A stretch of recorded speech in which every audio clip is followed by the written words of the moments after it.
This Torah class is brought to you by TorahAnytime.com. Okay, we're here in Malta. We're in the dungeon of Malta, Medina. We mentioned that throughout history, many Gedolei so were captured by the pirateers of Malta, and they were taken here and they were held hostage, and they were commanded very impressive ransom. Actually, historically, when Muslims were taken hostage, they didn't command a big ransom, because unless the family knew about it, or unless you could contact somebody who knew this individual, who's going to pay just to release a stranger? But in the Jewish community, every shavoi, every captive had great value, especially if he was one of the chachamim.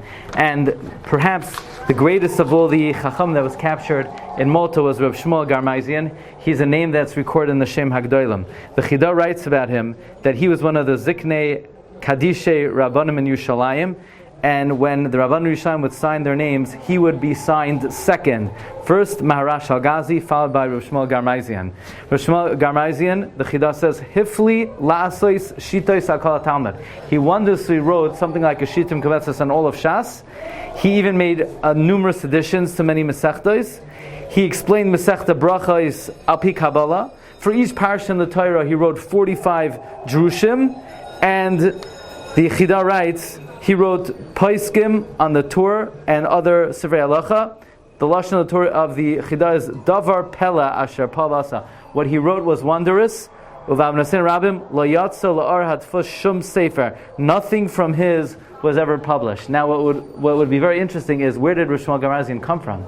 He was one of the Rabbanim in Salonika. He came to Yerushalayim.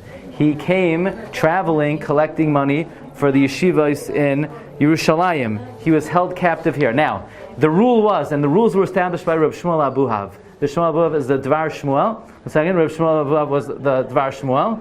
No. Rabbi Shmuel Abuhav was the Dvar Shmuel. He established a certain law that you can't pay beyond 200 certain coins to redeem the captives. However, when it came to Rabbi Shmuel Garmezian, Rabbi Shmuel Abuhav was looking for a way to be able to pay more, of course, because of his great value. So Rabbi Shmuel Abuhav, from his own kafir, from his own family, collected money to release Rabbi Shmuel Abuhav, which ultimately they did. Now, in the process of Pidyon Shuyim, led by Rabbi Shmuel Abuhav, it was important for them not only to raise money, but to continuously write to the person who was held captive.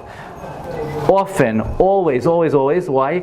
So that the person should not give up hope, that nobody cared about them, to lift their spirits, because it might be too late by the time they got around to executing the release.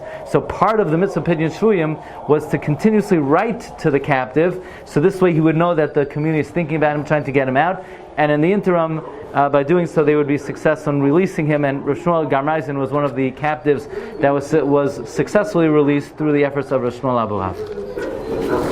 Okay. You've just experienced another Torah class brought to you by TorahAnytime.com.